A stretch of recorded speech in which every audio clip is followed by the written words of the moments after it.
आगे बढ़ते हुए आपको बताएंगे, भवाना में यूरिया खाद की ब्लैक में फरोख्त जारी है।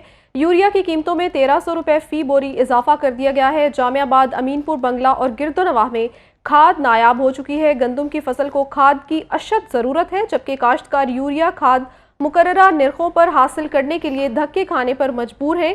काश्तकारों को किन मुश्किलात का सामना है, इसी पर अपडेट करेंगे नासिर अली। जी नासिर, बताइएगा। जी बिल्कुल, यूरिया खाद की कीमतों में 1300 रुपये इजाफा हुआ। इसके बावजूद ब्लैक में भी फिरोख्त जारी है। वाना, जामियाबाद, अमीनपुर, बंगला में यूरिया खाद नायाब हो चुकी है। काश्तकार जो है खाद के असूल के लिए मारे मारे फिरने लगे हैं, इन्हें खाद नहीं मिल रही। मेरे साथ मौजूद है, बात करते हैं। सर बताइएगा, यूरिया खाद की कीमतों में इजाफा हो गया है, साथ में ब्लैक में फिरोख्त जारी है, हुकूमत से क्या मुतालबा रखते हैं? जी बिल्कुल, इस टाइम साड़ी जी फसल है ना, उनकी मेन जरूरत यूरिया खाद है। तो अगर असी टाइम तो यूरिया ना पाई, साड़ी औसत एवरेज जी बड़ी घट जानी है। तो सानू यूरिया खाद जी है अज तक सरकारी रेट तो नहीं इंतजामिया जी बुआने की सानू नहीं प्रोवाइड की।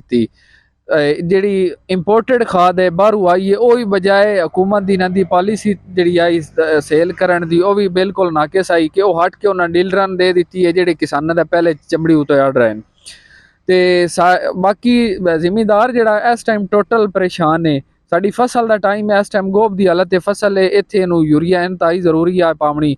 1300 रुपया यूरिया का रेट वध्या है, तो साड़ी फसल का रेट कोई नहीं वध्या।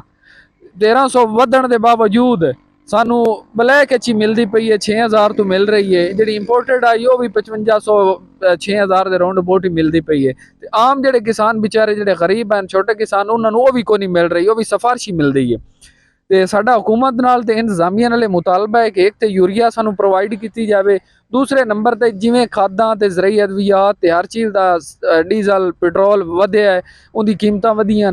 साडी फसलों का भी उस रेशो नाल वधाया जाए ताकि असी अगां फसलां पैदा कर सकीए। नहीं तो अगर ये हालात रहे तो असी भी कोई होर कारोबार करना है, सानू तो इनमें फायदा ही कोई नहीं। बिल्कुल, काश्तकारों की बात आपने सुनी। उनका कहना है कि हम इंतजामिया और हुकूमत से मुतालबा करते हैं कि खाद की कीमतों में। जी शुक्रिया नासिर, अपडेट करने के लिए।